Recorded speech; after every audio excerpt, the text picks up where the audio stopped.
I once found a GIF of the fat kid from My Neighbor Totoro, not the fat kid, the fat furry dude, going like this, and I sent it to Maria. Totoro?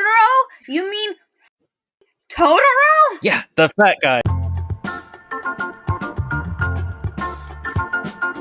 Hi, guys, and welcome to another episode of your favorite podcast, Unresolved Textual Tension. It's me, and today I'm joined by two of my handsome bitch co-hosts, Katie and William. Hey guys, what's up? I didn't watch the movie, and that's because we today are doing Howl's Moving Castle by Dianna Wynne Jones, which most people know more by the anime version, who was made by Hayao Miyazaki. Before you say any goddamn sacrilege bullshit, even though you know better. Yeah, via Studio Ghibli, via Disney. A lot of people have connections with this book. Or the movie, and I haven't watched it, and I didn't really grow up with Sesame Street, so for me, it doesn't have a special place in my heart. The funny thing is, it doesn't even it's not even clever, where it's vaguely relatable. It's so no, it's not so hard. Nobody would hear that and be like, "Oh, he's taking a dig at Studio Ghibli." They just I thought Sesame Street was kind of funny. Mm-hmm. Maria doesn't think it's funny because I've been doing it for 7 years. So I was gonna say that for 7 years I've been bothering Maria that Hayao Miyazaki, that she really loves. I've been joking that he's the Sesame Street guy, but I'm not going to make any more jokes like that throughout this. Yes, he will. Going to try very hard not to. But yes, most people know this more by as a Studio Ghibli film than as the book, which is a Dianna Wynne Jones book. And this is kind of funnily the one book I remember when I was young, I read it, and then I heard the movie was coming out, and I was like one of those fans that was like, ugh, I don't want an adaptation of it. The original is better. You are so old. My friend Krista, who also Maria knows, she was my childhood friend. She was like, "Oh, they're showing a movie at the library. Let's go watch it." And I was like, "Okay." And I'm like in 5th grade, 4th grade, and we go watch it, and we see it, and it's Howl's Moving Castle, and I'd never seen anything besides Kiki's Delivery Service before. I was like, "Oh my god, this is magical." And then I immediately read the book afterwards in 6th grade. So I think it was 5th grade. And I remember being like, this is different. I too have an origin story with the movie. Very first time I ever saw it was I was in a Japanese supermarket in South Florida, and the movie was on the counter, and I recognized it because it was a Studio Ghibli, and at this point, I had been obsessed with Spirited Away since 4th grade, which opened up, and then I started watching Princess Mononoke, and everyone, when she says she's obsessed with Spirited Away, that's an understatement for the mass amount of spiritualism that goes into that movie from her. I watched that movie, Spirited Away, finished it, and then just put it on again and rewatched the entire thing. So I saw it and I was like, oh my god, a new Studio Ghibli film. And it was the shot of Sophie with the silver hair, with the black background, that's Howl. And I was like, what is that movie? And then it finally came out. I begged my mom to take me to Barnes & Noble. We bought the DVD. I went home and she was like, we're not watching it tonight. You can watch it tomorrow. I literally snuck the portable DVD player, watched it that night in bed, and the next morning my sister came in and she goes, can we watch the movie? And I was like, I got you. And I watched it again the very next morning. That sounds so delightfully 90s and early 2000s that I want to go back and relive that portion of my childhood. I actually have never watched a studio. No, I watched Princess Mononoke. That's because that's the only grimdark one. I barely remember it. I watched it 15 years ago at this point, but it does have a giant wolf, which is pretty dope. I still haven't watched it. I thought about watching it for this review, but I was like, I think it's interesting to go in with the experience of just having read the book. And Marie and Katie have read both, or read one and watched the other. And also, I read the synopsis of what happens in the movie, and I think it would have just annoyed me at being different than the book. The first 2/3 are so... Sophie and Howl are a little bit different, but almost shot for shot, recreation. Literally, so cool. It is. Even the food description comes out how she grabbed the eggs beneath the bacon is in the book. It's insane how much. It's really the last third. And I think honestly, because he was like, nah, I'm not doing this whole zombie guy, half body turnip head dude, and the Witch of the Waste arc. And he's like, I don't understand. How can this not be an anti-war theme in this book? So he has to put that into everything. It's funny though, because I did, while I was reading this book this time, imagine in my head like a good 50% of it as a Studio Ghibli film in terms of the animation. There's one part where she's wearing seven league boots and takes a step forward and she feels the skin pull back, and I imagine that as a Studio Ghibli, because there is like just there's an exaggeratedness to the prose at times that is very anime-like, and so like I can see how the two would have hybridized really well in terms of style. They really did. And listen, I like the movie. I think especially in the last third, it becomes one of the weaker Studio Ghibli films, in my opinion. It is. I think very strong for the first 2/3, but and I'm going to make this argument for this book. This book is very strong in the first 2/3, but the last third is a lot all at once that isn't working as cohesively well and united as it could. And so I think Miyazaki looked at that and went, no, that's too much all at once. I will do something different. And then also struggled to land the ending. Yeah. Isn't that fascinating? That's is. so interesting. It's because, and I think it's the nature of the first 2/3 that really actually jeopardizes the last piece. It would have required so much. But I was just talking to someone last night, actually one of our viewers I was speaking with who I was doing a job for. And I was explaining because she had never watched the movie and she had never read the book.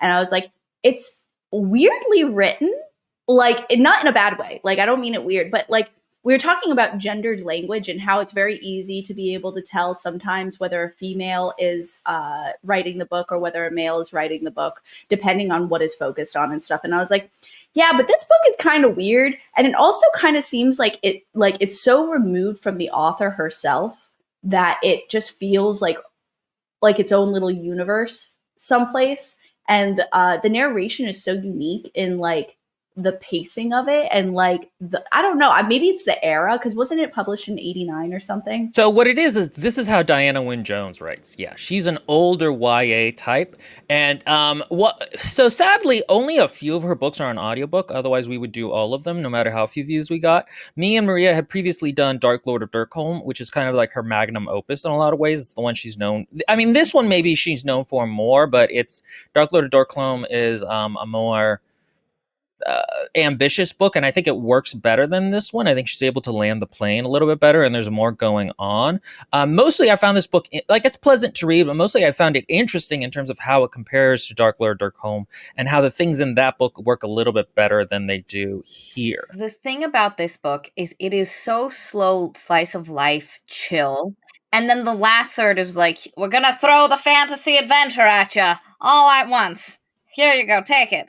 And I was like, that's a lot. I would have preferred this, and same to the Studio Ghibli movie, if it just stayed a little bit lower key and a little bit smaller scope. Like, I would have liked the Witch of the Waste to be dealt with differently. And it really gets a lot, and the vibe of it goes from slice of life to more adventure in the last third, and it just for me is a bit of a tonal shift that doesn't work as well as I would have liked it to. Someone said that the book is Sophie's version of the story and the movie is Howl's, and I can see Howl leaving out the F-wing and making himself a tragic anti-war activist. I will say the characters in this book pop really well. That's one of the things Dianna Wynne Jones is really good at doing, and Howl is so funny. I didn't like his voice in the audiobook though. His voice in the audiobook, I understand he's Welsh, so his voice has to be like that, but it made him a little too serious, I felt like. Loved it. I thought his voice was ridiculous. Like, I didn't find it serious at all. In fact, I found him a joke. Like his voice was so, it fit the character so perfectly. He sounded like such a silly little Welsh man. And like a dude bro. He sounded like a dude bro. I loved it so much. God, I did too. I was not expecting, because all I hear is Christian Bale. That's the thing is, you haven't watched the movie and heard Christian Bale growling into the mic. Christian Bale. Oh no, it's incredible. No, it's incredible. Okay. Oh, it's very amazing. Sexy. It's very sexy. Incredible. He's very, very smoky, sexy, mysterious instead of ridiculous. And when he plays silly, he does, like the scene where Howl turns into Slimy Howl. Excellent.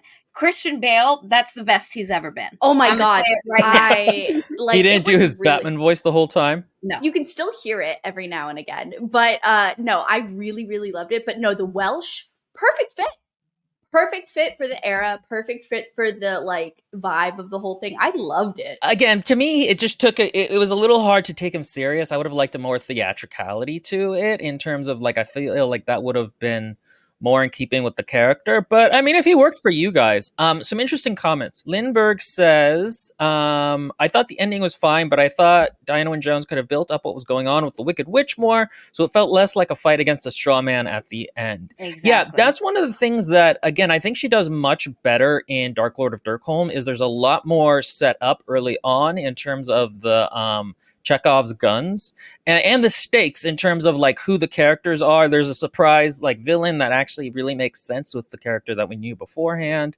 and the bad guy we meet at the beginning. In this one, it felt very like, what's going on? I just didn't quite understand what was going on with the world in general. It felt much more disconnected than Dark Lord of Dirkholm. That's interesting because I haven't read that at all. Dark Lord of Dirkholm, you are immediately from the first page situated in the politics and issues of the entire world. Whereas it's alluded to in this one. Yeah, exactly. And the thing is, that's the problem that I was talking about. You either needed to build up the stakes, build up the Witch of the Waste beforehand, and have more of that adventure vibe / stakes come in earlier, or it needed to be slice of life, chill, character study the whole way through. And unfortunately, she does both. And it's funny because Miyazaki does try kind of fix that a little bit, where he does. hear characters on the side talking about he does such a good job. There's this one scene in particular that Maria's like probably referencing towards the beginning, where it's like right off the bat when Sophie's leaving the house to go see her sister. And of course, Martha doesn't really actually exist, although she does in a weird way in the movie. But where there are like, there's literally soldiers in the background being like, take this propaganda, this propaganda about the war, and then or don't take it. There was things that's later on. That's later on. Yeah, that's like the opposite. And then Judo Shrew said, I felt this story had a lot of really interesting themes, but I don't know if it had a solid thesis at the end of it. Yeah, I think that's exactly what it is. Whereas Dark Lord Dirkholm, she has one from the beginning, and so it plays out much easier. This one is a lot more. The other book it reminded me a lot of was Uprooted, because you have girl goes to live with wizard in tower who's slightly effeminate. That one nails more the kind of episodic slice of life thing Maria was talking about, and mixes it with the adventure part earlier on and better. The stakes come up. The forest is a creepy creature from the beginning. And that's the thing. If we want to use Uprooted, because I think Uprooted is a much better, now that we've hit on that, like comparison of how this book could have worked a bit better. Tone-wise, no. But as far as bringing in the stakes earlier, because it does start very like chill, kind of cozy cottagecore a little bit. But the evil presence is evil and terrifying. Like the Witch of the Waste does not feel like a terrifying like presence.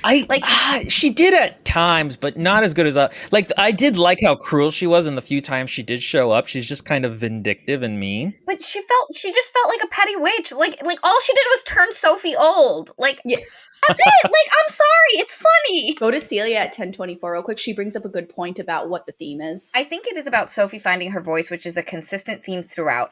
I think that was the thesis, but I agree it gets lost a bit by the end. Exactly. The climax should have been Sophie, like it connected to that, because you're right, the entire book is Sophie finding her voice and her value, and the climax of the book is more about Howl acknowledging his feelings for Sophie and Sophie realizing she cares about him than it is about the actual what the entire thing. But it's because we upped the stakes too much. Same thing with the movie though as well, if you think about it. It's because there is no magical scene where she uses her voice in some way, or uses her like, instead it's that weird drifty moment where she goes through the door into nebulous like other realm-y thing in order to do the whole like figuring out what happened with Calcifer. And that kind of is a dreamy sense rather than like, so it's like they build all this tension and instead of it popping in like some big moment, it like deflates. But also she's led to it. You know, it's not the Yeah, good point. The huge thing the book does is give Sophie a lot of agency with what she does. She's nosy, she's pushy, she's like, don't open the door. I'm a fucking great. open the door, you know? Like, I love her so much. And the one thing is, and this is why I like the idea, if you look at it as the movie is Howl's version, because she's so much like softer, like she's mousy. And book Sophie starts out mousy, but then is never mousy again. I will say, so let's go ahead and start actually, because we're starting to talk about, we're doing the thing. So how does this book start and what's the basic premise? We are in a magical world where there is witches and there is wizards, but there are also just normal girls who work in a hat shop. Enter Sophie. Sophie and her sisters, Martha and Letty, Sophie, Letty, Martha, live with Martha's mom / Sophie and Letty's stepmom, Fanny. Their father died and now Fanny is left to take care of everything. So she's like, daughters are fucking expensive. Letty, you're going to go work at a bakery and hopefully meet someone you can get married to. Martha, you're going to go work for this witch lady who's a family friend. And Sophie, you're the eldest, so you're going to inherit the hat shop. You're going to work at the hat shop. And the thing to note is, in this world, as in the expectation of most things, the eldest daughter doesn't do it's using fairy tale logic where like the eldest daughter is never the one that like the thing happens to. It's always the youngest daughter or like the middle child where like the crazy thing happens to. And you know what I love as well is I love that you get, obviously it's from third person limited Sophie's perspective, but like it's really funny. It's because when I was listening to it again, and I remember thinking this when I was younger in 6th grade too, Fanny, when she gives the explanation of why she's doing what she's doing, does make sense. And I'm like, oh yeah, that's very logical. That's very sweet of her to take care of the girls. And I get from Sophie's perspective. But then you get later on, which we'll discuss soon, that there's a different perspective on the choices she made. And it's like, oh, okay, Fanny's kind of a dick. That's a very Dianna Wynne Jones thing too. She loves family dynamics. Family dynamics every single time. Like I had forgotten how big her sisters are in this book, and like they are a semi-large part of this book. And the other thing is, like, you know, Fanny is first the fine stepmother, and then the evil stepmother, but then actually she's also fine. And Dianna Wynne Jones does that with family a lot, where you kind of love them and hate them, but also there's kind of more going on under the surface. And like, I just really liked how that worked. I loved that too. I'm reading a little bit of House of Salt and Sorrow, which is a book with 12 sisters in it. Yeah, and already I'm like, she's not doing the sister thing as good as Dianna Wynne Jones. That's hard, though, I feel like. But you're right, though. If the whole book is about the sisterhood, then they should be able to accomplish, or at least it would be successful if she could. Sort of get to this level. Remember in Dark Lord Dirkholm, you had 2 human sisters, 2 human kids, and then siblings. 4 griffins. And you're like, the only one of the griffins where we like his personality is a little bit unclear. Everyone else has a really well-developed personality. Strong, and the sibling bickering. What it feels is like, and the Discord has talked about this on numerous occasions, but where like people who write siblings who have obviously never had a sibling, and don't understand the dynamics of the like relationship at all. And Dianna Wynne Jones really always nails it. Always feels organic. There's one thing in particular that really hits home for me. It's because, of course, having a stepmother, I have experienced this. An evil stepmother, funnily enough. Not evil, very flawed.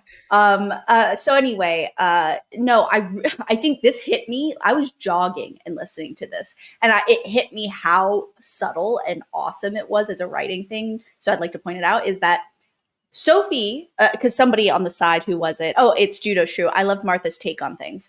And it contrasts well with Sophie. It's funny, it's because Sophie's the stepdaughter and Sophie's the eldest. So she's trying to see it from a motherly, like kind of like almost like a friend, not a friend, but a friend perspective with Fanny. Whereas Martha, it is her mother. And she's like, I know my mother and I know what my mother's doing to you. And so that small little shift of perspective between non-biological and biological happens all the time. She does a really great job. Like, she just nails those types of nuanced family interactions that you don't think about when you're reading normally. And when it's there, you're like, how can anyone write family dynamics so badly. It's interesting too because she nails both that sometimes you're friends with them and sometimes you're not, but also you know them really well, and sometimes navigating them is kind of like a storm. Like I remember in Dark Lord of Dirkholm, because it's not in here, it's like it's a touch in here. You do feel like they're sisters, but it's in that book it's much more prevalent because the siblings have to deal with each other a lot. Like they knew when two of the siblings would start to fight, like when one of those was scaling up to be a conflict, and it was just like an understood thing about the world more than we also recently read Left-Handed Booksellers of London, which also kind of was able to nail the sibling thing quite well. Continuing though, Sophie's now going to take over the hat shop and she's going to get trained as an apprentice there. She starts learning how to like do that, like trimming hats and decorating them. And she is the kind of person who talks to inanimate objects and herself. She narrates her life, which I love because I do a lot of that as well. I talk to my cats so much and like the things around me. And also as an eldest daughter, and a couple of I think Celia mentioned it, Lindbergh, like a lot of our patrons mentioned that like as eldest daughters, we relate to Sophie. This book actually made me understand Maria a little bit more 7 years into our friendship, and then I'm like, oh yeah, you have eldest, that's why you're so bossy all the time and slightly neat sometimes. I'm like, she's eldest, she needs to get shit done, whereas I'm middle child where I'm just kind of like, I gotta do stuff, but whatever, I don't really want to. And so like I was like, oh wow, yeah. One thing I liked about Sophie is that she starts the book depressed, and the book doesn't say she's depressed, but she's clearly in a funk and kind of depressed, and I really liked the way that was shown, where she felt like she was shrinking into herself, and I really liked that. I would have liked it more because what happens later is that character doesn't last very long. She has a personality shift when a mysterious thing that all of you already know happens. And so I would have preferred to stay with that character a little bit more to know her better, but I did think it was well portrayed. I have to go get my dog, so okay, you go do that. I'll continue with plot retell. Wait, I want to do plot retell.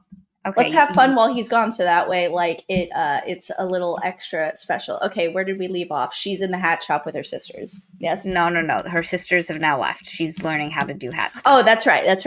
Yes, I know that. Oh, you're God, Lord help. Lord help. Okay, everybody just bear with me. So so what happens is Sophie's being abused. No, okay. Sophie's not being abused. She's being taken advantage of. Yes, abused. And so, Valerie, don't worry, guys, I'm here. Will is gone. We will never let him return again. We've kicked him out. So Sophie is talking to her hats, and she seems to be doing really well for herself, and she creates really fashionable, really well in demand hats. And the hat shop is doing really well, and slowly but surely Fanny is like, peace, y'all. I'm gonna go take a look at things in other stores and like do research, kind of like how Maria's doing research for her job and going to Tanzania without me. And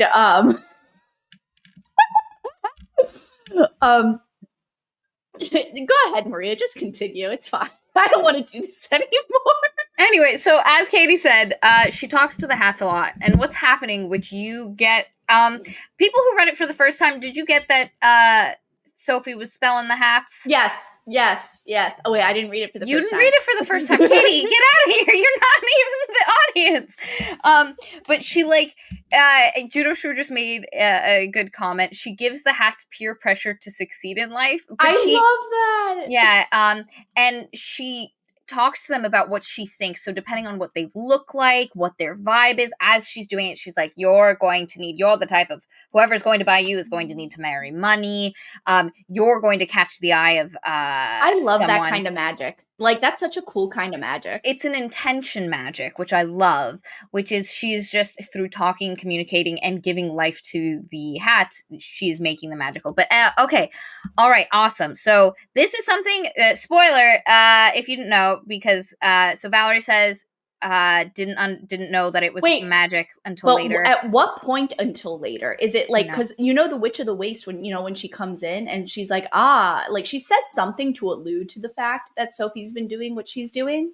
And there's that little clue, but then of course there's the later clue where it actually comes out. At what point did you guys pick up on that? Because on this read through, I had forgotten that was a thing. Like I forgot that Sophie was magic. Me too. But then as I read it, I immediately was like, oh yeah, this is a thing that's going to happen, and she's going to. We already had the presupposition that she was. Oh no, William has returned. Shit! All right, guys, show's over. Okay, guys. So here's the thing. I know there was a dearth of handsomeness going on in the stream, despite Katie's man shirt. But I'm back. It's okay. You guys all are lady viewers. You still have a reason to watch. There was a dearth despite my man. The logic behind that is missing. Also, good SAT word. Where are you guys? We're talking about how Sophie talks to hats, and then they get really popular. People come. Oh, you guys haven't moved forward no. at all. Katie did a really weird. But as doing great. What are you talking about? What Will said really is true. Sophie starts spending so much time in the hat shop and only talking to the old lady who works in the hat shop that she becomes very isolated. Sophie feels like the kind of person who needs to have something to do and needs to be like, and perhaps this is me reading my older sisterness into her, but like, no, you're not. It's the same. Yeah. And she has none of it. Her sisters are gone. They're both going off and doing things that to her feel more exciting and feel like what happens to get a great future. Like Letty's gonna learn magic. Ooh. Or no, Letty's gonna marry rich because someone at the baker shop will fall in love with her. Ooh. Martha's gonna learn magic. Ooh. And there she is, eldest daughter, fucking putting flowers on hats.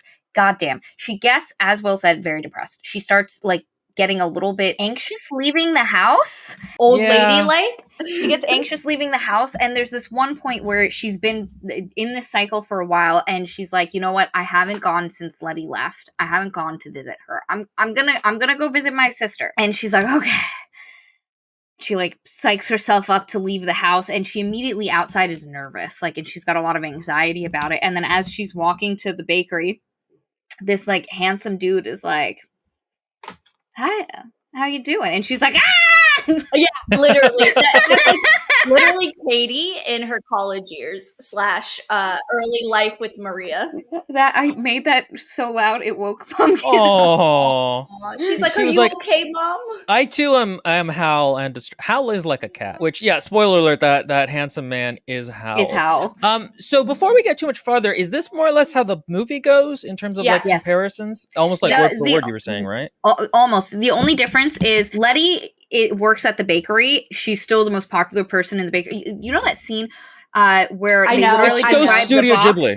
Yeah, the box getting moved and someone being like, Letty, we're ready for you again. And she'll be like, I'll be there in a minute. Even the dialogue that's surrounding, so like when Letty is told that her sister's there and all of the sounds, like it's all this like very similar dialogue. It's insane. Like I said earlier, Martha does not really exist in the movie. So this is no secret reveal that wabam, Martha played the Parent Trap with her stuff and like put on a magical disguise and was like peace and went to go do Letty's job, and Letty went to go do her job with the witch. Which is what we find out when she starts talking to Letty's. The two switched because they would be happier in each other's roles. Yeah. Which is the whole thing with like Diana Wynne Jones and like fairy tale tropes, and like this being a world where it's explicitly fairy tale tropes are kind of real, which is one of the things we talked about not liking in She Who Fisted the Sun, where, you know, fate in that book is like a metaphysical presence, but it's not treated as one, where in this one, like fate is kind of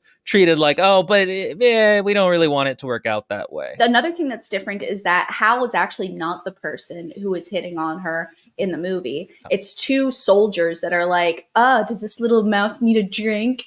And then Hal's like, yo, I've been waiting for you, my milady. And he miladies her away and spells the dudes to go whoop, whoop, whoop, whoop, and walk in a different direction. And then all of a sudden, out of nowhere, the Witch of the Waste little monsters come out of everything. And then he's just like, it looks like you're involved. And it's like, what the hell? It's good. She described it, but it's good. But I do want to point out something. Justin said, I made a bit of sense of why she was worried, though, since she'd heard all of the stories about Howl taking young girls and women when they were out by themselves. So one thing I do have to mention is while she's in the hat shop, she hears a lot of gossip. The main topics of gossip are Wizard Howl, who eats women's hearts, and the Witch of the Waste, who is just fucking up everybody's shit. She has that interaction with that guy. She ends up like, she's like, no, I'm good. I'm gonna go see my sister at the bakery. And the guy's like, okay, be chill. She goes to the bakery. She starts talking. She goes there, and there's like a bajillion guys at the counter. They're all like, Letty, you're so beautiful. Give me buns. I want like cake, please. And she's like, hi. And then Letty's like, oh, Sophie. And they talk. And then that's when Letty, she's like, says, surprise. I'm Martha. Not Martha. Letty and I are so much cooler than you, and we're having adventures by switching with each other's roles. You are living a super boring life and need to break away from my evil stepmother. But this is such a like youngest, because Martha is the youngest child. This is such a youngest child move to be like, I am so pissed off with the decision my mother made for me. I am going to do the opposite and rope the middle child into it. And I love that so much. That is so on point. Also, look at Maggie. Howl's meandering chateau. Very funny. The other thing I really like about it is that Letty or Martha, and now I'm going to forget which is which, it talks about how like they knew Sophie was not going to be happy and wasn't going to do well because she hadn't come visiting. And that's one of those like little sibling touches that's really nice, and that like, yeah, they're family. Like they know her and they like kind of expected this to happen. And they also want her to be happy, but they need to strategize about it. And they were also, she was like, you look like shit. Yeah. Which is such a sibling. Like she's like, you look terrible. What is my mother doing to you? And basically this is that moment where Martha's like, listen, are you getting paid? You spend all your days in that hat shop. What a question. Yeah. And Sophie's like, but I'm an apprentice. And she's like, yeah, I'm a fucking apprentice at a bakery. I'm getting a salary. And she's like, oh, and she's like, well, you know, Fanny is out, you know, doing research. And she's like, no, she's not. She's out gadding and like talking to people all the time. Like you're getting taken advantage of, Sophie. Yeah, Sophie discovers that the hat shop needs a union. Yes. And she's about to go on strike and get way more than wages. But anyway, so she has this conversation, and Sophie's at once in a bit of turmoil about this new perspective on Fanny, who like Sophie was comfortable with her view, and to see Martha have such a completely different view. And this is also one of those things where you realize that as much as you know your siblings, there are things that they just haven't told you and perspectives that they don't share. And then afterwards you're like, that makes so much more sense why you and her were arguing all the time, and why I was having to calm things down, because they were just coming at it from two completely different perspectives. But anyway, it causes Sophie to go back, and she's like, Fanny, can I get some wages? And Fanny's like, of course, I'll look into this immediately. And then she never says anything.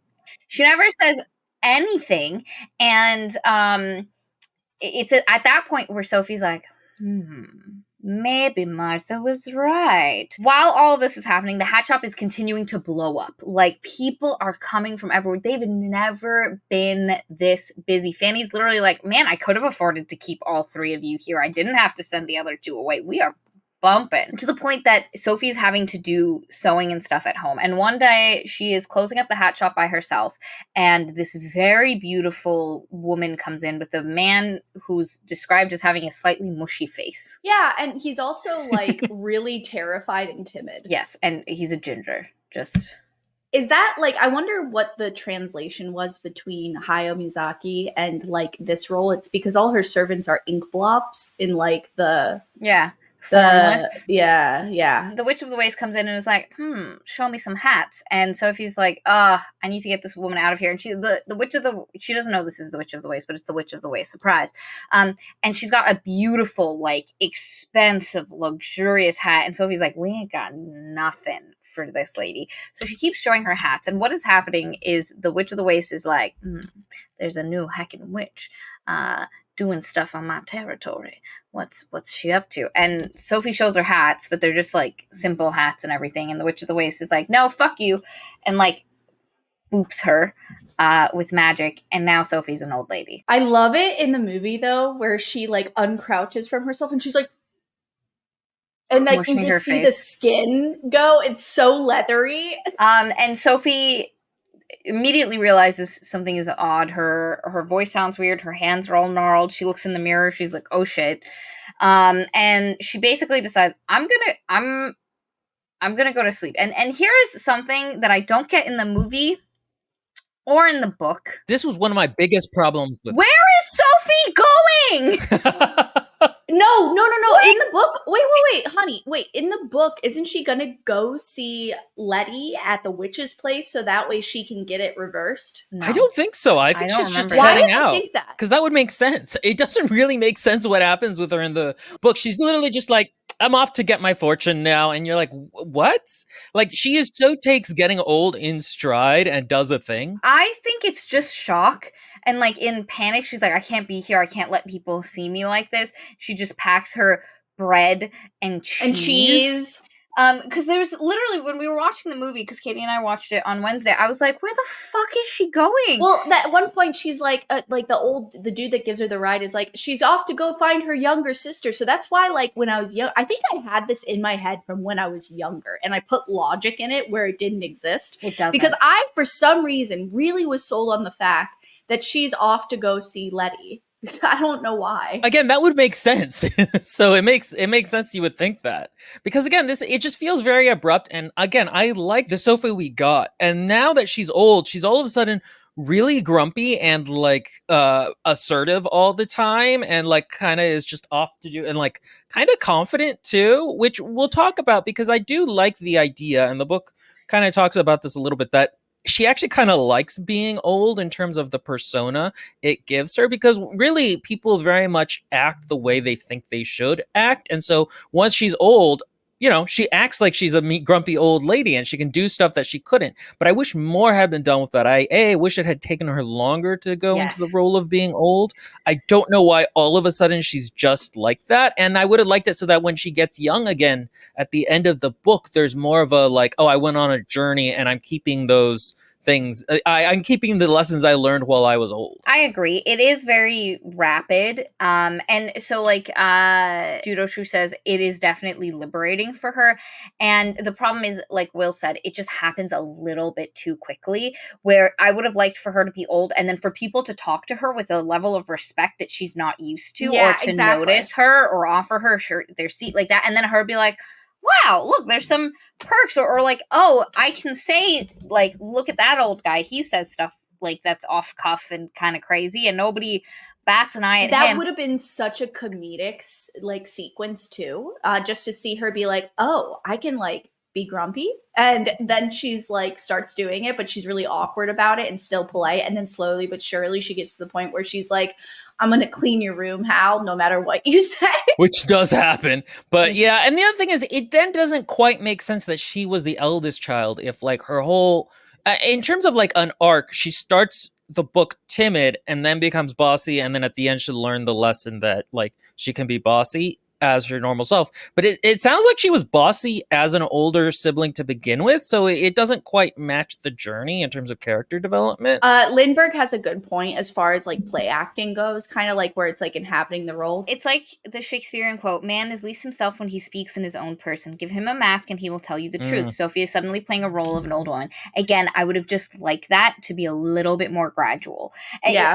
I like for shock too, because like you can... For pacing's sake. For pacing and readers' enjoyment's sake. Well, and it throws you out of the character when characters suddenly do something to change states unless you're with them. It like, again, I missed the timid Sophie. I liked that character, and like all of a sudden we've got grumpy Sophie immediately. And I also wanted to see the transition, because she is, like you said, kind of depressed and anxious, and I would have liked that transition from that to like embracing her olderness. Like I would have liked her to be more depressed at first because she's now an old woman, and then transition out, because I love the transition. So I will state that I love going from a nervous shy Sophie to old lady Sophie. Mwah. Old lady Sophie, I would die for her. That would have been like such a fun. I mean, it's almost inherently built in for it to happen while she's traveling. It's funny that it isn't included. You know what I mean? Like when she's going up into the wastes. And what I mean is, like, I would have just like 2 days of transition. That's it. So like Mhm. I like the end point. I just would have liked a skosh more of seeing her go.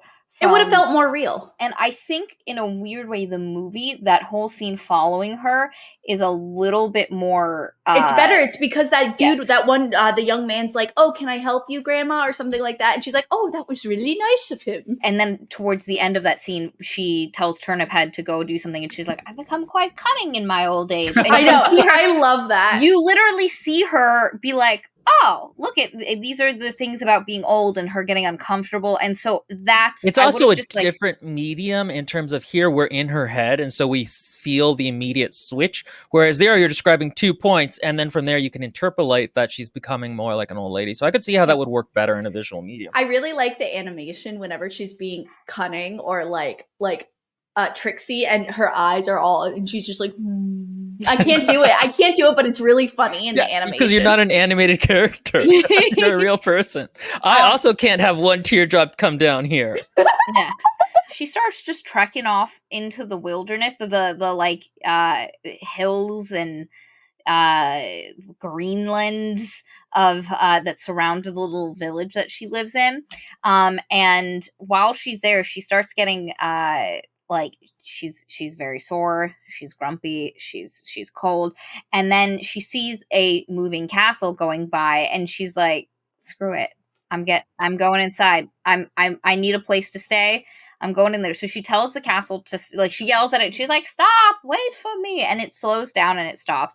And she starts trying to get in, but then there's like a force field that stops her. So she keeps having to go around the castle, and she ends up finding the little tiny back door, which is what she told the castle she was going to do. And she finds it. And she ends up going in, and there is this youngish, like, let's say 15, 16-year-old guy. Markle.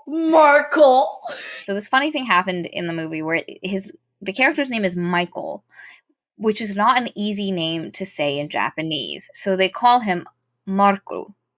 Like, it's got a U at the end. So then when it goes back to English, it's his name's Markle. And they didn't change it back to Michael because it didn't fit the way the mouths were moving, and so his name just becomes Markle. Michael's like, "Why are you here, old lady? You shouldn't be here." And basically, they walk in. It's a very dirty. She thinks it's going to be a castle, right? She walks into a room. It's kind of dingy and dirty. It's filthy. It is filthy. And she's like, this is terrible. Like, where's and there's a moment where she's like, where's the rest of the castle? And they were like, nope, this is it.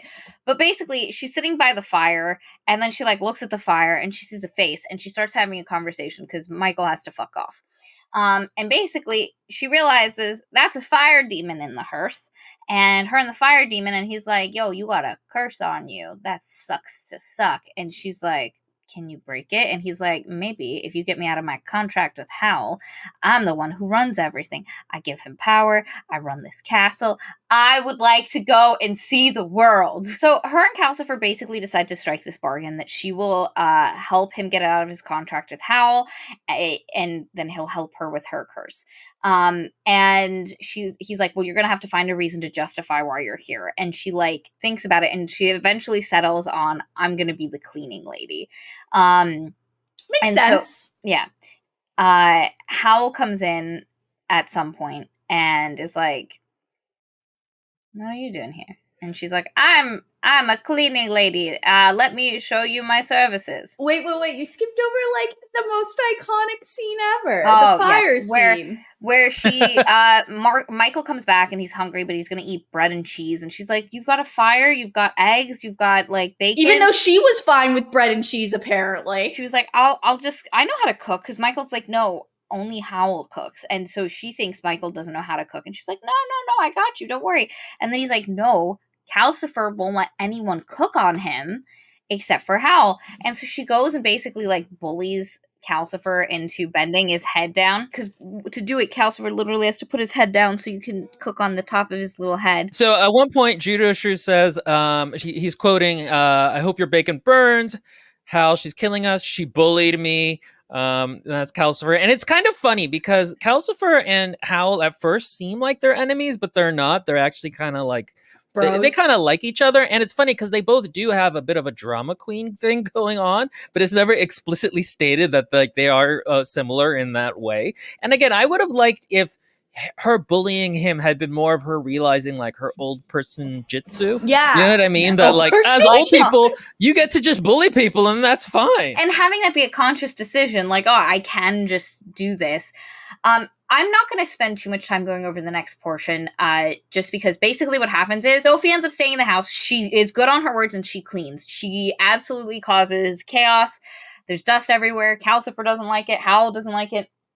Michael doesn't like it. Like, literally, it's Michael who goes, Howl, she's killing us. And Howl is like, stay out of my bedroom. And also don't kill the spiders, because he really likes the spiders. I thought that was adorable. It's so random. It's so funny. They eat all the bugs. I love that point where he's sick, where he's like, there's spots moving before my eyes. And she's like, it's the goddamn spider. That was great. Basically, this is the slice of life portion. She learns a couple of things. Howl has a couple different personalities that he uses in different locations. The castle not only moves through that area, but it has a magic door where, depending on which way you turn the doorknob, you're going to be in a seaside little village, which is where Howl's oldest home that he has here. You're going to be in Kingsbury, which is the capital. There's a little black marker, and that's Howl's place, and nobody's allowed to go there.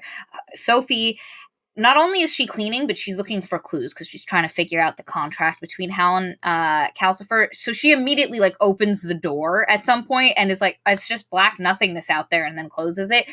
And she realizes that Michael is Howl's apprentice. He's teaching him magic. You also learn that Howl gets obsessed with the girl, tries to get her to fall in love with him. The minute she's in love with him, he's done. And because he's not around a lot in the first chunk of the book. He's just missing because he's out courting a girl. And also Sophie realized that he was the guy that said hi to her. That one day she left her house. This thing is also happening where in Kingsbury, Pendragon, Everyone's dating Letty, bro. Everyone is dating Letty in one way or another. But Howl has been doing some jobs for the king, who is preparing in case there's a war. And so Howl made him a bunch of 7 League boots. And now the king, like, the more Howl is doing, the more the king wants him to be his new royal magician, because surrounding this is the king's missing brother and the king's missing head wizard, Solomon. And then this is the same in the movie, correct? But the Witch in the Waste is just like less important. No. There is no missing wizard Solomon. Solomon gets replaced. You know his teacher lady? Yeah, Mhm. she's Solomon in the movie. But the prince is missing. And it's Turnip Head. Oh, also, I should have said that. Oh, God. 2 things happened while she was walking to the castle. I'm going to backtrack really quick. You referenced Number it one. for a hot second, but you need to go back because of the dog, too. Yes. Now, while she's walking, she's looking for a cane. She finds a stick. It turns out to be a turnip. A scarecrow with a turnip head. She calls it Turnip Head, and she talks to it, and she's like, wow, you look really good. You look like you could just spring to life. And then she so he does. walks a little bit more, and then she finds a dog who has a stick twisted through its collar so the dog can't move. So she rescues the dog. She takes the stick, and now she has a walking stick. Anyway, back to where she is. So missing prince, missing. So the prince was missing. No, the wizard was missing, and then the prince went to go find the wizard because they were friends. Now they're both missing. And Howl is getting the feel that the king might want to name him new head wizard and ask him to go find the other missing people. Also, while this is happening, we learn a little bit more about Howl as a kind of coward. So Howl is temperamental. He is a diva. He is obsessed with how he looks, and he is a huge coward. And he never makes it to second base. He keeps running away from problems. And so the reason the castle is moving, you find out, is that the Witch of the Waste put a curse on Howl, and he is trying to avoid it and avoid her by moving regularly. And she learns all of this while she's kind of out and about. Another thing that happens during this section is the Scarecrow comes and keeps knocking at the door while during the moving castle portion, and it's scaring the shit out of Sophie to the point where she's having heart palpitations, and Michael and Howl have to kind of calm her down. But the other thing they learn is that the girl Howl is in love with is Letty Hatter. Who knew? Who knew? And the thing is, she's there like, is it Martha Letty or is it Letty Letty? She doesn't know which one it is. And then Michael hears this news and gets a little freaked out and like runs off for a while. And what you learn is Michael is also in love and courting Letty Hatter. His Letty works at the bakery, and Howl's Letty lives with the witch lady in that upper cross area. It's not actually upper cross, but I'm going to call it that because it's upper something. And so after she discovers this, she's like, I need to go see Letty and I need to talk to him. The other thing I need to mention is a couple of Howl's suits. Sophie cleans so much and needs something to do so much that when she runs out of things to clean besides his bedroom, starts repairing some suits. He starts giving her suits to repair. And as she's looking at them, she's like, you're going to charm all the ladies. And at this point, you know that she's magic. And so she literally imbues the suit with a charming spell to make women think Howl's even more charming than he was before. Ugh. Stupid fucking Howl. Anyway, and so she convinces Michael to let her go to see Letty, because she confesses like, oh, Letty is my grandniece. And I'm very concerned about her. And he was like, I was nervous. It was my Letty, and she's like, yes, I have two nieces named Letty. Nobody questions it. Love Sophie so much, and I just wish we got more out of her. Howl was like, you need to have Sophie rest and not do a lot. So Michael's like, okay, I can't let you out of my sight. I literally told Howl I would watch you. And then she was like, then come with me. So they decide to use the 7 League boots. Surprise, Sophie's not good at staying balanced. And so she keeps just walking a bajillion, like just, and bypassing. And eventually like she falls in a thing of cow manure. And that's what keeps her from continuing to miss her mark. But they go and she sees Letty. And what you learn is that the witch who's taking care of, who was supposed to be training Martha, knows that Letty and Martha immediately, because it was her spell that they used. So she immediately was like, oh, you're not Martha. Who are you? And Letty's like, I would like to learn magic. And she's like, I prefer a willing pupil. Bet. But the lady's like, oh, it looks like we're finally getting our claws in Howl. And then Sophie's like, what? And they were like, yeah, Howl would be an even better teacher for Letty. She's so good at magic than I would be. And she'd get a wizard husband. Cha-ching. I mean... And Sophie's like, no. But what they also learned was that Letty had somebody else she liked, that she was into. There was another man. And the old witch lady is like, yeah, but it would have never worked. He had a really powerful curse on him. There's also a dog who's like, I gotta bite Howl. And they're like holding him back. He doesn't talk, but he keeps trying to go run at Howl. And they're like, stop that dog. But she finally sees Letty and Howl together, and she sees on Letty's face that she is in love with Howl. Like, there's this look of, despite hearing that Letty had someone else, there seems to be a look of enchantment on her. No good. She's worried about this a lot, and she keeps being like to Michael, like, is there any chance Howl will stay in love with her? And she even says at one point to Howl, like, oh, are you going to move on to someone else? And he's like, it will be years before I'm no longer in love with Letty Hatter. It's not that long. So Howl is off doing some stuff. Michael and Sophie have been trying to crack a spell. And it's a real weird spell. And it literally has like some lines, and then it says, write what you think the second verse should be. So they're like, oh, it's a creative spell. And literally to the point where Sophie's like, why don't we, because one line is about catching a falling star. She's like, let's just do it. can we catch a falling star? And they try to. And when they catch the falling star, I love this scene so much. Michael catches it and it goes, no, I came here to die. Just let me die. And he's like, no, don't die, buddy.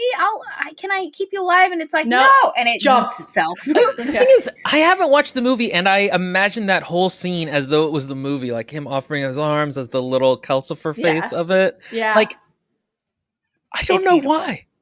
Yeah. But like, it's very iconic. much like that. Yeah, and the thing is, the two, again, you can see the ways that Miyazaki like read the book or heard about the book and was like, oh, this would make a good movie. There's also a certain amount of like in my Miyazaki films, which I haven't watched, but because again, when I was young, we had Plaza Sésamo, not Sesame Street, which is a different person who created. Sorry, I was too good to give up. I swore I wouldn't do it, but I broke all my vows. There's a certain like heroicism of domesticity in his work that I think Diana Wynne Jones also has, thematically speaking, in that like, Sophie's whole thing is like, I'm gonna clean. That's what I gotta do. I gotta clean. I'm the oldest. I have to do something. He showed that. I love the music too. Bun, dun, dun, dun, dun. And then she's like, sweet, oh, you spiders got to get out here. I'll chop off your head. So I could see how, like, he saw that and was like, oh, I got to make that. That would fit my style really well. Especially because it really does, like, the first 2/3 are really close. What's really interesting, too, is that Miyazaki actually adds on to, like, the lore, I guess, of the stars a little bit, because there's that whole scene in the movie, because I don't remember anything like that in the book where Howl comes to rescue her, right? You know what I'm talking about? The scene where Solomon takes off the thing, like the whole interaction between them. Oh, yeah. Yeah, like he adds to the lore almost a little bit with like this weird, like, I don't even know what I want to say he adds to it, but see, for me, that's one of the parts I find the messiest. What is that? That is hyper messy. No, I'm not saying it's a good thing. I'm just saying he adds on to it by adding on this like extra layer of the stars, like the falling stars and stuff. But that doesn't really get explored. Yeah, it feels like a shallow addition. But anyway, so eventually Howl comes back because they were like, this spell is impossible. I can't do it. And he was like, it was a really easy spell. And so he shows it to them and he's like, oh no, did somebody open the door on the black side? And Sophie's like, maybe. And basically he's like, I think your spell is now there and we got something here. And so he's like, come on, you two. Because he's like, we're going to the UK. He was like, I would tell you not to come, but I know Sophie's a sneaky snake and she's gonna come anyway. So funny. So he takes them, and basically we're in Wales. And when I read this book as a young girl, oh my god, it threw me so hard. Hated this. I hated it so much. So much. You and I are on the same page. I hated this part of the book.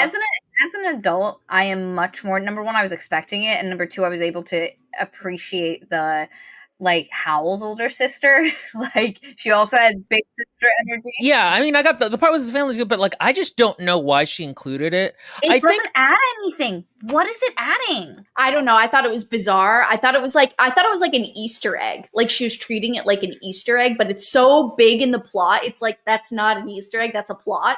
It kind of is, because the thing about Diana Wynne Jones is almost all, or like a good half of her books belong in one multiverse. This becomes the Christomancy books are very much like this, and then some other books are, and then in Dark Lord of Dirkholm they also had like the same thing. But in that case, it's actually adding something to the world. In this case, it distracts from it because it's like, okay, now we have to recontextualize all of Howl's actions as, why was he a person from the normal world who decided to live in a fantasy world? Why doesn't he know better about certain things? It's like, it's confusing. Like, and it makes, because listen, when you think he is just an eccentric wizard who has just grown up with this magical wizard life, to hear that he was just a normal dude from Wales who played rugby. Yeah, I know. It's very, it could have added something very interesting, but it doesn't. And I really like the comment right there. Valerie said, I was working and I spaced out listening to the audiobook, and I was like, are these children playing video games? And then beneath that, it says, Judo Shrew says, it is keeping that door open for like fantasy is real, but I hate it.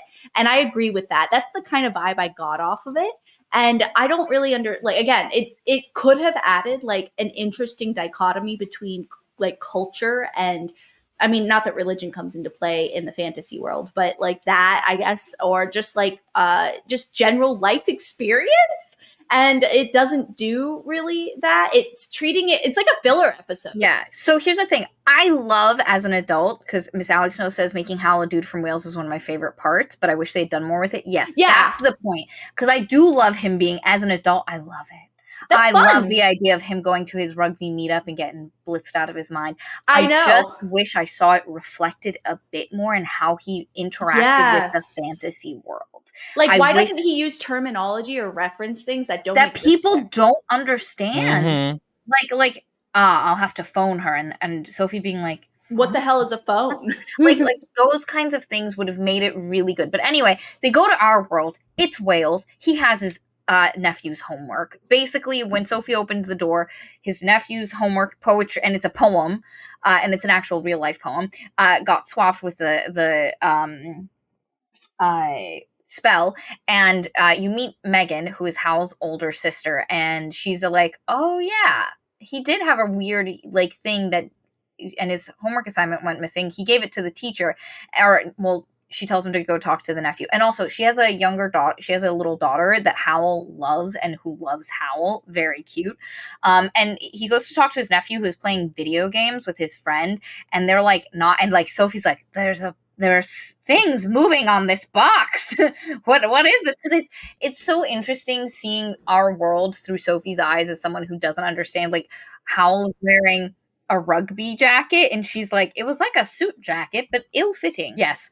I do love the idea that he's just such a mess that he fucked off to be a slut in a fantasy realm. I would have liked something more done with that. Like, and the thing is, Me too. I would normally say that this isn't the kind of book who could do that kind of thing, but Dianna Wynne Jones can do that thing. She can take these whimsical things and then use them for like real character growth or real darkness. Like as we saw in Dark Lord of Dirkholm, it's not going to go grim dark in like that series that I like that won't be named because Katie doesn't have any alcohol with her and I don't want her to have to get up. And another place that I noticed that was when she gets old, like Sophie never thinks about how like, oh, you now have, or actually she mentions it at one point, but she doesn't really think about it. Like her own mortality isn't suddenly a thing that slides into focus. She doesn't realize like, oh, I have maybe 10 years left to live. Like, and that is like an existential kind of horror that she doesn't really grapple with. Well, it gets alluded to, but it isn't something that dogs her. She is told she's lost 60 years. She herself never thinks about it. Mm-hmm. That's the problem. The book tells you that, but she herself never thinks about it. Yeah, no, it's true. It's not like she thinks like, oh, I now can't have a family, or I never got to do the traveling around that I wanted. Or what am I going to do in my last 10 years? What do I want out of this? See, that would have been the growing perspective of where she's like that towards the beginning. The fear comes to her first where she's like, oh my God, I only have 10 years left, because that's the first initial thought that comes, or somebody points it out and be like, oh, you're very old or some shit like that. And then she grapples with that. And then finally she's like, I'm going to do whatever I want. And then it goes from there. And then she gets to be young and now she has more time to do those things. That would have been a nice arc. But anyway. Celia has a small point that I get what she's saying, but I feel like as from a written perspective, like a structural perspective. She viewed her life as being over in general. There was nothing to live for and she had no goals of her own. So yes, but when you are faced with only having 10 years, you are like, okay, I only have 10 years.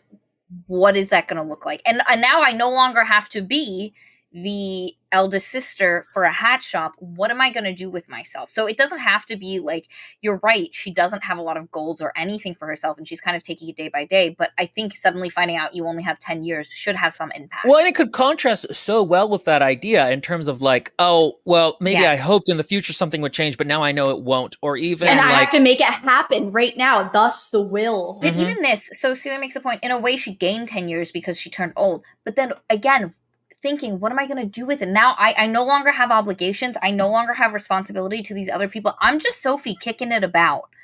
What am I going to do with myself, with my life? She's going to go clean an old, another dude's house. They end up talking to his nephew. His nephew's like, I gave that piece of paper to my teacher.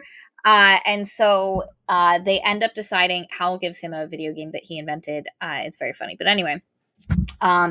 They end up going to see his nephew's teacher. She is very beautiful, and immediately Sophie's like, oh God, He's gonna fall in love with this lady now, and it's all over for Letty. And the lady gives back the homework assignment, and Howl's like, "Can I read the full poem?" Because one of the things Howl says to Megan as they're leaving is he wants to see his books, but Megan sold all of his books that were just getting stored at his house, and he's angry, and she goes off at him. She's like, "Fuck you, you lazy layabout, you, like, where do you go? You disappear and then you show up, you are a disgrace to this family." And it's just fucking hysterical. And again, I would have liked for Howl to be motivated to have the image he does, in, like, for there to be a connection, because you can infer that the reason he is so image conscious and conscious with the way he is presented in the magical world is because his sister and his family, and in Wales he has such a bad reputation, for him to really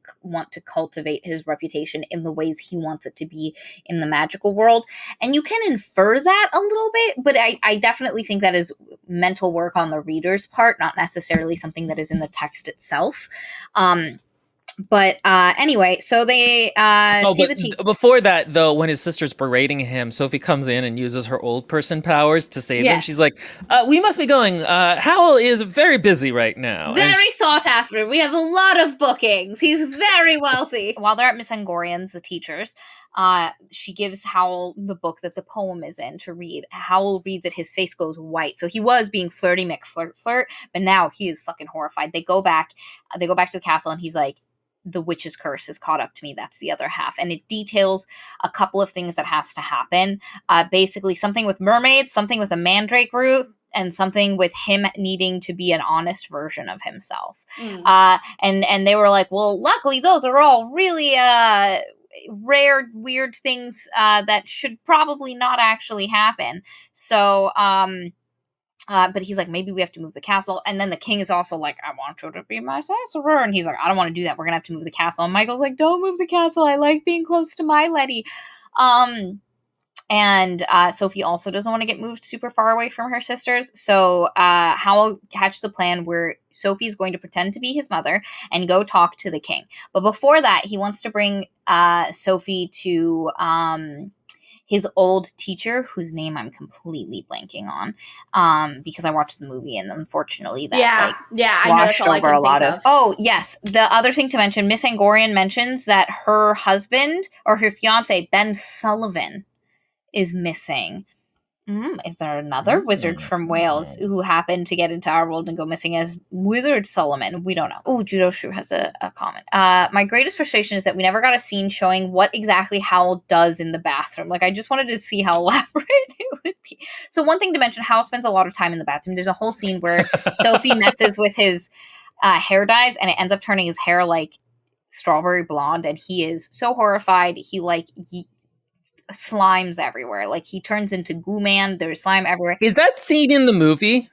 Because it seems like such an anime thing to happen. It is, yes, and it's really beautiful. funny. It is really, really funny. And there's this one part where Markle is standing beside Sophie, and all the shadows are like creeping in with his spell of her, like, angry, like, brattiness. And she's like, "Oh," and he's like, "Don't worry, I saw him do this before when a girl dumped him."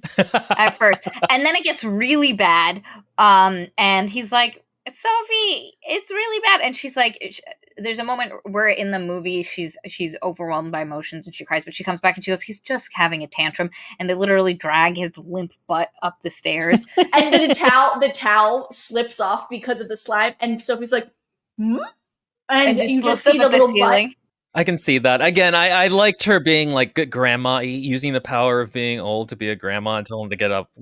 Allie, once again, yes, her name is Mrs. Pentstemon. Coming in clutch. She goes to see the king. The king is like, no. She sees Mrs. Pentstemon first, because we do have to talk about that scene.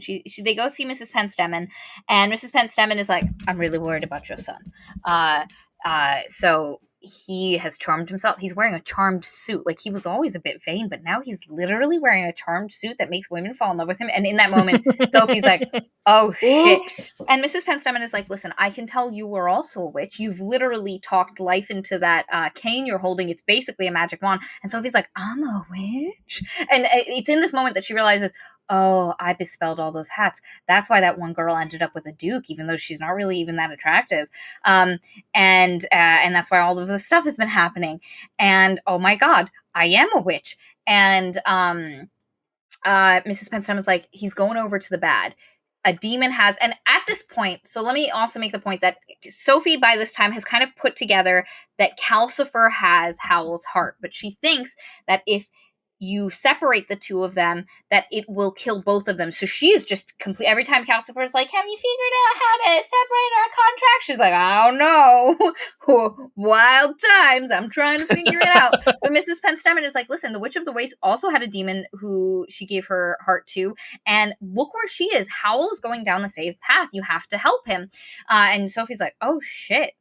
This just got real. And then she ends up going to the king, and the king, she's like, don't do this. And Howl gave her a bunch of things to say. She forgets all of them. She forgets all of them, and she just kind of riffs on her own, and she's basically like, listen, he doesn't want to do it. He's not, like, he also is kind of ashamed of himself, and so he sent me here, and then he's like, good, the person who doesn't want to do it is the person I want to do it, and Sophie's like, God damn it! Now this guy is like, no, 100% Howl, no, I know Howl's the right guy for the job, and so she ends up leaving the castle, and she went with Michael and Howl, but now she can't find either of them. She's by herself. She ends up stumbling into the duke that one girl is married to, who she also gave a spell to. She has been on the sly, like secretly just either giving spells out to people that she knows what they are because Calcifer will tell her, or like at one time she literally just got some powder and was like, please make it a fair fight. Make it a fair fight. Cayenne pepper, specifically. Yes, cayenne pepper. And she was like, that will definitely make it a fair fight. Yes. He leads her out of the castle, and she needs to now make her way back to the stable that is the doorway into their into the moving castle, but she doesn't know how to get there, so she's just lost. And eventually she finds the street that Mrs. Penstemon is on, and she's like, I'll just go see her. But then she sees the Witch of the Waste coming at her, and she's like, oh no. And the Witch of the Waste is like, hello, Hatter girl, how are you doing? And she's like, God damn it, she recognized me. And she was like, what are you doing here? Going to visit. And she was like, I was just gonna visit Mrs. Penstemon. And then she said something, and then the Witch of the Waste is like, I just killed her. She's dead now. And then she was like, I know. Oh, well, I was also going to go see the king to argue for better working conditions as people who own for hatters. By the way, that vaguely does come into play in the movie for a hot second as well. There's also a scene where her and the Witch of the Waste are going, or like in. But it's actually funnier. I feel like almost in the movie with that freaking stair scene. She ends up having to walk all the way back to the king's castle, and she ends up talking to the king again. And she's trying to dissuade him, and he's like, no, this is gonna happen. And she's like, if Howl does this for you, he will need to marry your daughter. And then like his daughter's like under the table, and it's like a baby, and she's like, specifically, she's like, Howl demands that he must marry your child, and the king's like, Howl knows this. Like, what? Yeah, like you really are making that up. He does not want a baby. And so the king ends up kind of taking pity on her a little bit and sends her out in like a carriage with like so that she actually goes to the right place. And Howl and Michael had been worried sick trying to figure out where she was. And she ends up being like, by the way, Mrs. Penstemon is dead. Howl does not take the news very well. And he ends up around this time. No, he has a party that he's going to in Wales. It was raining on the way back. He got super drunk, and this is going to start the man flu era, which is just several chapters where, while everything is happening, Howl has the man flu. Also, while all of this is happening, Sophie has been redoing one of Howl's suits, a blue and silver one. She cut it into little triangles. Has been sewing it back together, triangle by triangle. But because triangles have way more seams, that means more is getting taken out for seam allowance. So by the time she's done, it could fit a child. So she gets Michael to spell it to be big. And there's a hysterical scene with this giant suit and Howl trying to stuff it into the bathroom with him. But anyway, he gets his cold. Not great stuff. Antics ensue. He ends up going to Mrs. Penstemon's funeral, and he disguises himself as a dog because right around this time, a dog appears at their door. And Sophie's like, who are you, dog? And then the dog, like, painfully morphs into a man and is like, Letty sent me. here to take care of you. Don't tell Howl. And she's like, holy shit, it's a man dog. And what's hysterical is for the rest of the book, they refer to this guy as a man dog. And it's just so creepy because I just keep thinking of like Full Metal Alchemist. Yeah. And it just makes it so, like, every time she said that, I was like, ugh, I don't like it. The dog is there, and basically what they learn is that the guy that Letty was in love with who was cursed is this dog man, I guess. And Letty's really upset, and Sophie's like, oh no, it's because Howl abandoned her, and all of this stuff. And so Howl goes to the funeral. The Witch of the Waste ends up finding him at the funeral. They have a giant, like, monster battle through the streets of the one town. And basically it precipitates them needing to move somewhere else. So Howl has to move the castle while he's sick. And it also, because he went out to the funeral, it made him sicker again. So eventually they have to move the castle, and he ends up moving into the hat shop because Fanny had sold the hat shop, and they end up moving, number one, into the hat shop, and they're now going to, because like he was like, Sophie, you have to decide what we're going to sell in the shop, and she ends up being like, flowers. So a couple of things. They move into the hat shop, and the other thing Sophie said she wanted was a house with a big garden like a big house in the middle of nowhere to kind of relax. So he gets a mansion, he gets the house with the hat shop. I wonder if he's courting her.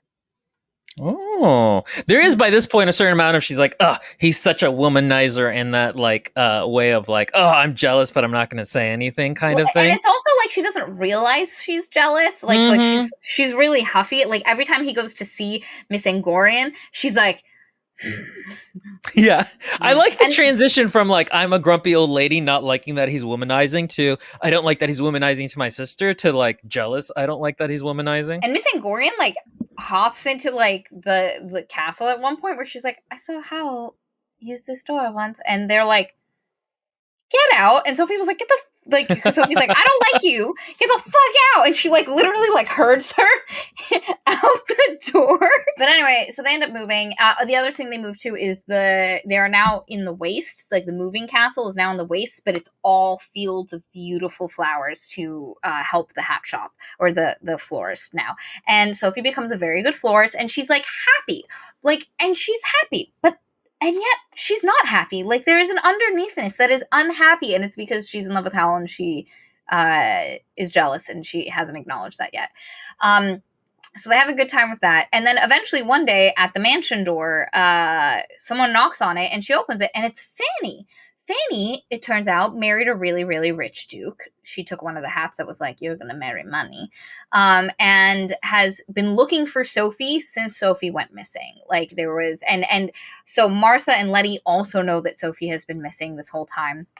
And so Fanny immediately recognizes her and is like, oh my God, where have you been? Why didn't you just let me, like, again, Sophie, why did you run away? Like, where were you going, madam? And this is the part too where you realize that Fanny wasn't like an evil stepmom, that maybe they weren't communicating well, and or something like that. And she was also maybe just a little careless. Like it was less like active. It was not intentional negativity. It was just simply like you said, negligence. Which is like, it seems like a simple thing, but is something that so many of the books we've read are not able to do with characters they want to be like not great, and they just immediately become horrible bullies instead of just like, yeah, sometimes people like don't quite get along in the ways that are optimal. Because if you also think about it, Fanny is single for the first time in a while. Her business is doing well. She's got a hat that makes men into her. Like, she was probably having and not justifying taking advantage of your stepdaughter by any means, but like, well, of your labor, for the record. Yes. By the way, there is actually a Diana Wynne Jones book that has the secret door thing of like a person from our world goes to a magical world, and she incites a union to what at one point this? She's like, why don't you just go on strike? And they're like, strike what? And she's like, you just all decide not to work until they do it. And she's like, and they're like, that's such a good idea. How did you come up with What book that? is this? What book is that? It's the fourth of the Dale Mark quadrilogy. I really liked those books growing up, but nobody we can't do them because nobody knows Diana Wynne Jones, which is really sad because she's such a good writer compared to everyone else. But yeah, and then like Martha is there as well with Michael, and then Letty is there with Mrs. not Mrs. Penstemon, the lady that she works with, and it's like this weird, like suddenly everyone came to visit at the same time, and they're all like Sophie, and it's this really great reunion, and it's really chill, and like and Howl is sick, so he's up in his room just like sneezing, and there's a point where he has to leave.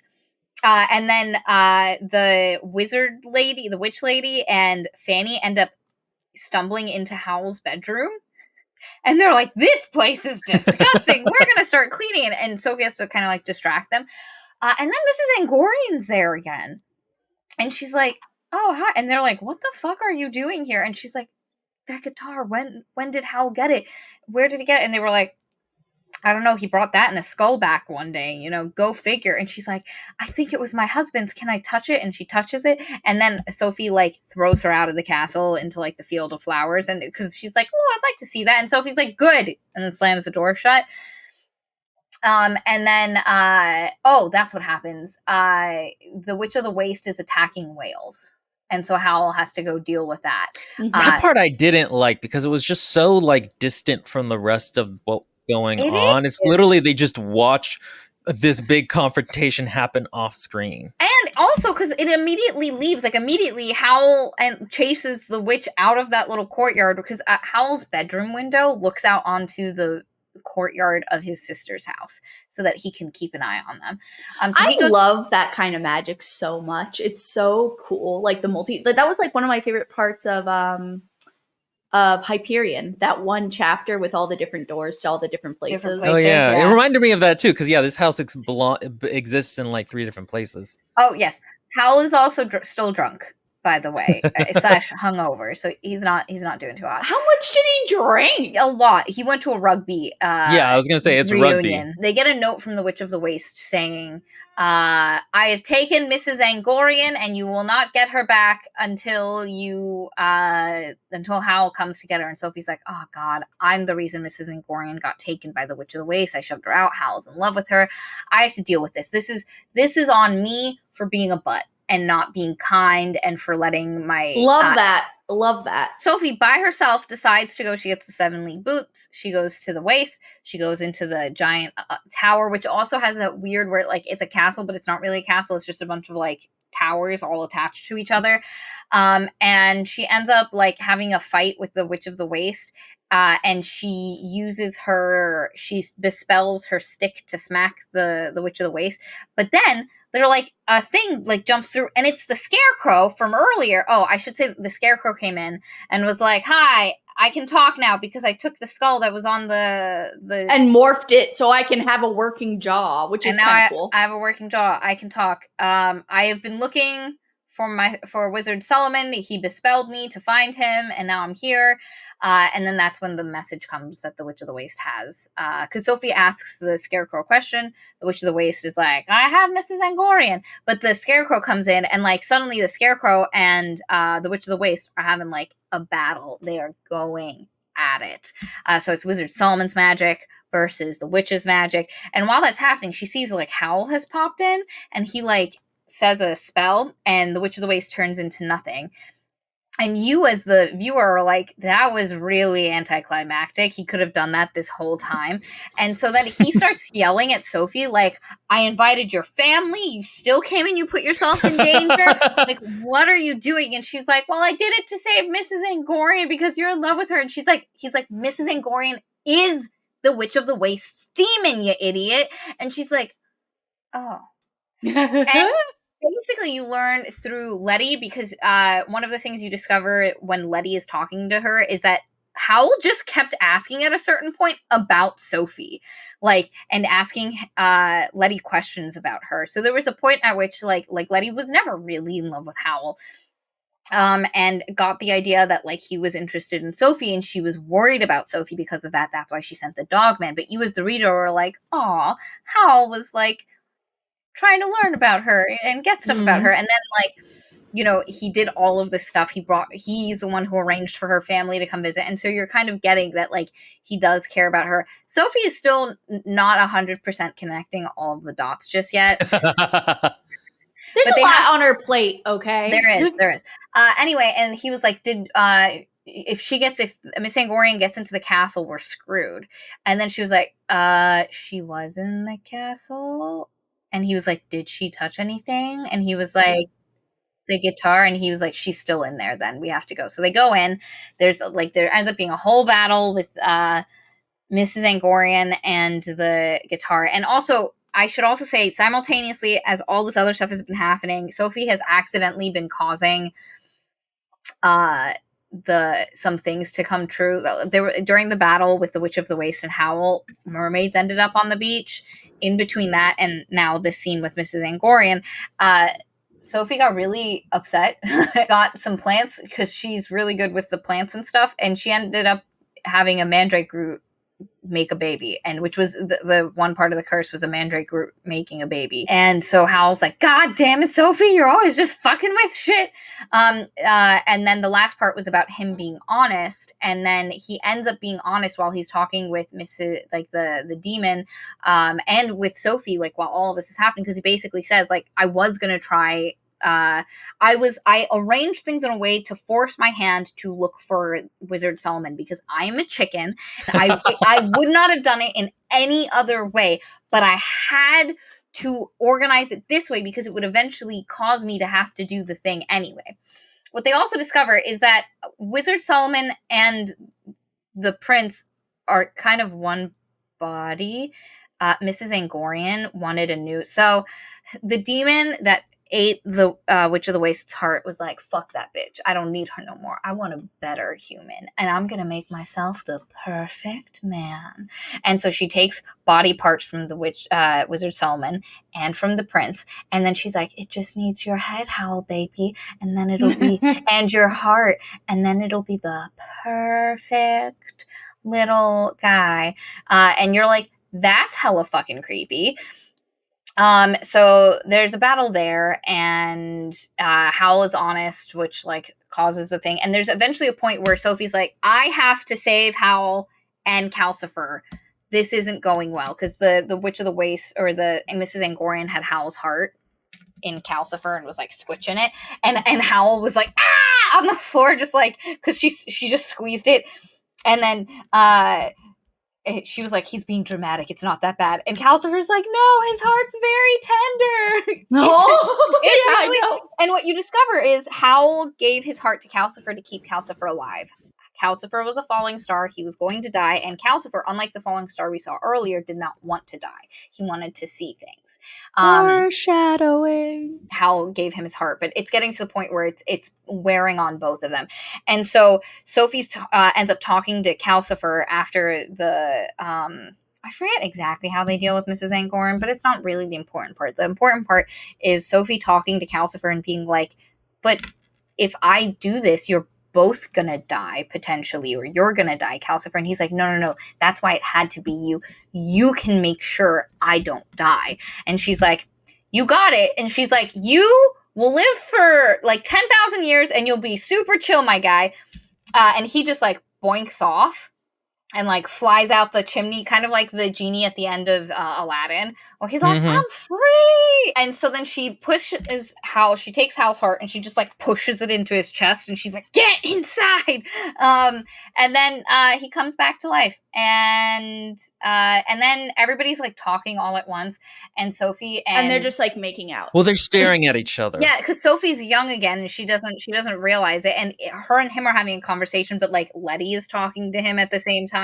The Wizard Solomon and the prince are talking to him at the same time. And then all of a sudden, through all of that din, Michael goes, Calcifer's back. And they look, and Calcifer's sitting in the little hearth, just like, I thought I'd stick around as long as you let me like leave sometimes. And Howl's like, yeah, that's chill. And that's how the book ends. Yeah, I remember that so keenly from when I was younger too. It's because I It's remember being cute. like, wow, there's a lot of stuff. It is a really cute ending. Okay, so a couple of things. One is that I think all of the plot lines and characters colliding at the end doesn't quite work as well here as it did in Dark Lord, because they're a little less coherent to begin with.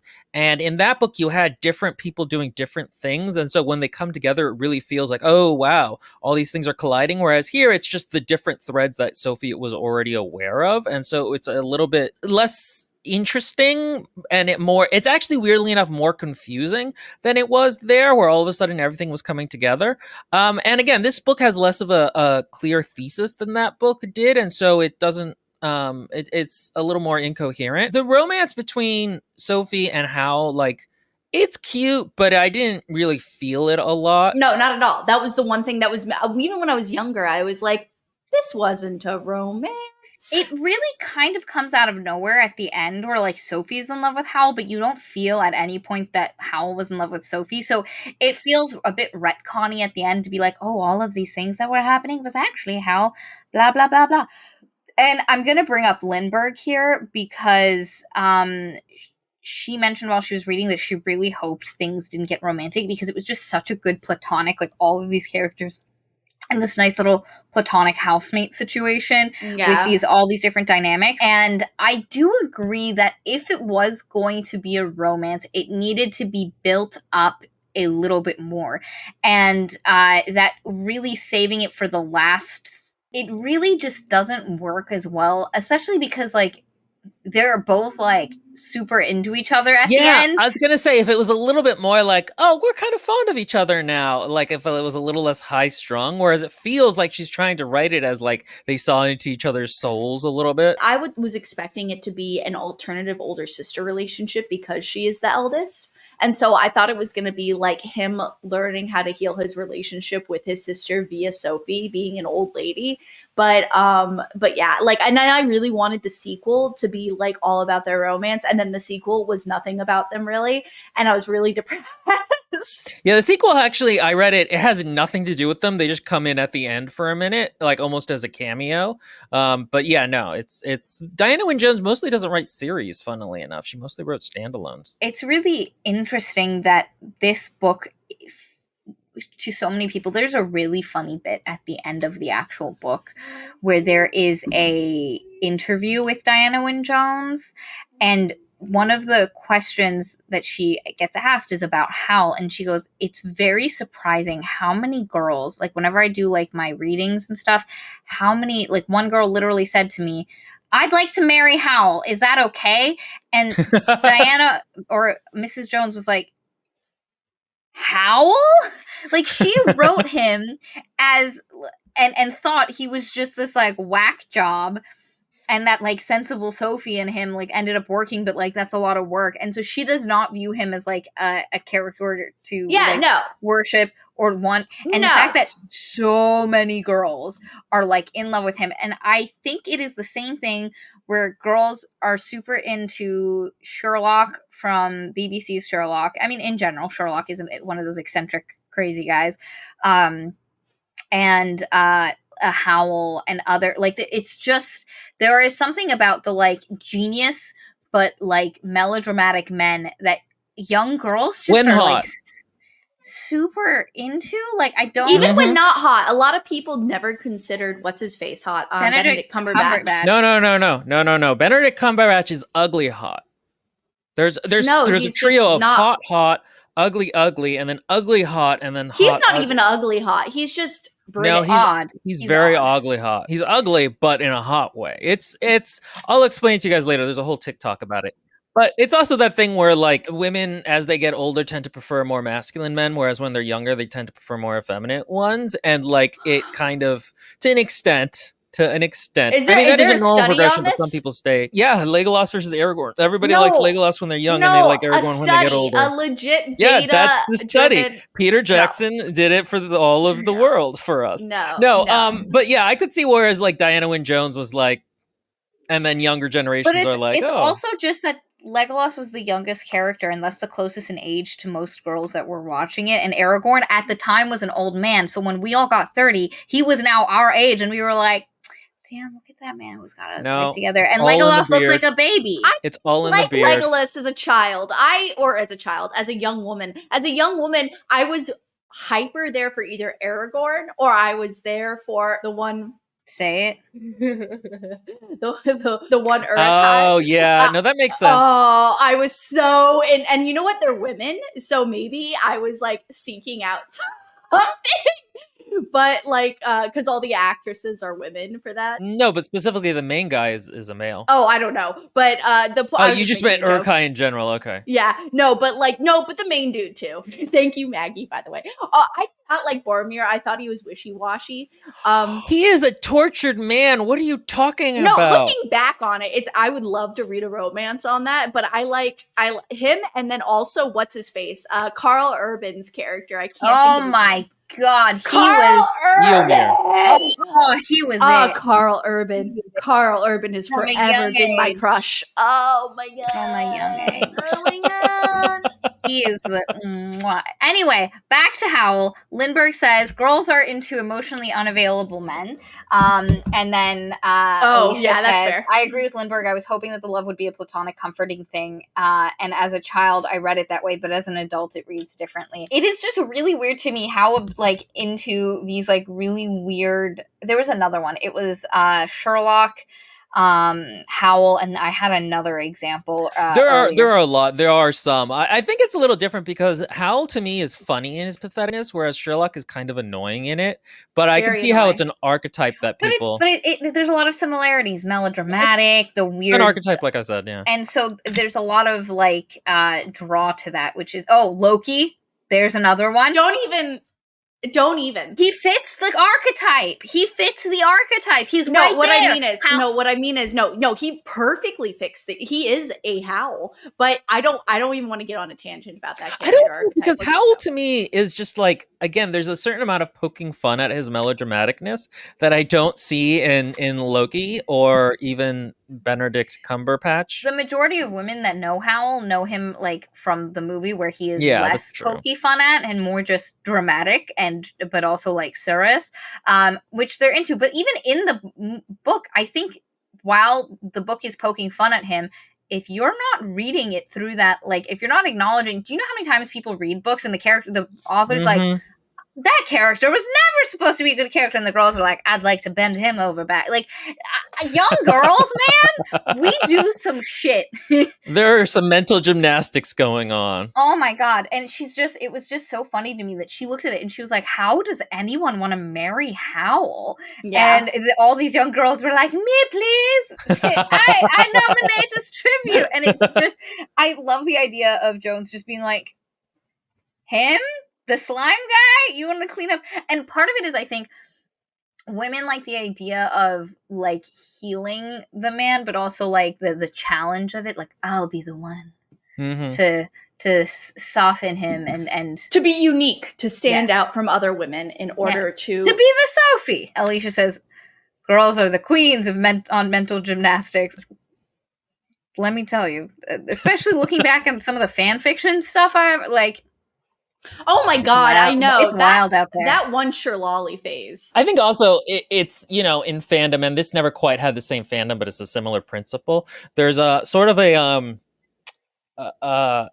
characters take on more of an archetypal role than they necessarily do in fiction, in the original fiction. And so like you get the fanon version of them, and I could see in the fanon version it being a little different. Again, I'm sure you noticed that the first chunk of my plot summary was very like just chill vibes, people learning stuff about each other, house cleaning, working on spells, visiting people's houses, and then all of a sudden in the last third it just got, and the thing is, it's for me not as interesting, and it all happens so flipping quickly that plot wise it is a little fuzzy in my brain when it shouldn't be for the amount of stuff. Yeah, fuzzy is a good way to explain it. The last 2 chapters are just too much. So that's the big problem I have with this book, is that the last third just doesn't feel like it meshes. And again, the majority of this book is about Sophie finding a voice, finding out that she has power, that her words have power, her decisions have power, how she views the world has power. And the last third of the book completely disconnected from that. It's more about Howl coming to terms and being honest about himself than it is about Sophie's journey. And like, if you want a really tight, cohesive story, whatever that thing is that is permeating the first, like, it needs to culminate in that final climax, and it just doesn't. And it's why either this needed to entirely be a slice of life, or those stakes needed to come in sooner, and Sophie needed to have an active part of that final battle, besides just telling her stick to hit the Witch of the Waste. Well, so that's what I was actually gonna talk about, was when we started the session, and I said that this is written in a very strange way. That's actually part of it, is the dreamlike quality in which it like climaxes, and how it doesn't really feel there, like you're touching it. It feels more like a whirlwind dream. And that's really cool in some places in the book, because that's a consistent tone. I feel like that's throughout the whole thing. And I think it doesn't really have to do with the subject matter, although that obviously influences it because it's fantasy. But it really has to do with the style of her, like, and I guess Will is more familiar with this, but it has to do with the style of her prose. And it just, and I guess the pacing as well. And what I mean by pacing is, I mean, like, what details are we including in a scene? How fast are we getting through that scene and jumping through to the next thing? Like, for example, the whole scene in Wales with the battle, and how we feel very far removed from it. It feels very dreamlike in that way. And that's how I remember the book, is being like vague and dreamlike. But also very, like, I mean, there were some really awesome pieces, but it doesn't seem like it's grounded, like it's rooted in anything. It seems uprooted. Anyway, let's continue. And Miss Allie Snow makes the point. First 2/3 is Sophie character centric.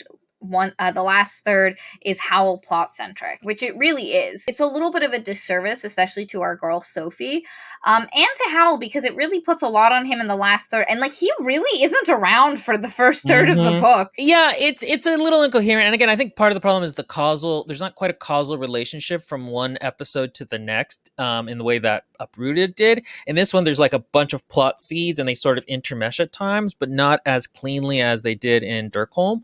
Again, that book's just such a good, a better example of how Dianna Wynne Jones writes when she's writing well, and her strengths as a writer. And so, like, I found this book pleasant. I think it's a pleasant book. I can even understand some of the changes the Sesame Street guy made when he made the movie.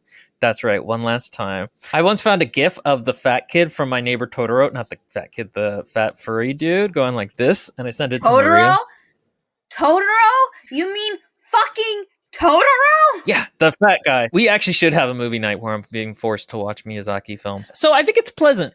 But I can see why he made some changes in the movie. And I think if you're looking for kind of a cozy read, this is good. But I don't think it's it's definitely cozy. For sure. Like, I would really, the fat Totoro, the fat kid.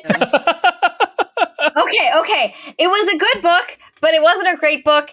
It's a good cozy read. If you're looking for like a cottagecore cozy Studio Ghibli vibe, read the book. It's gonna do the things you want. It's as the movie is messy in the last third, so too is this messy in the last third. Read more Dianna Wynne Jones. You'll be happy for it. All of it. Good night. Peace.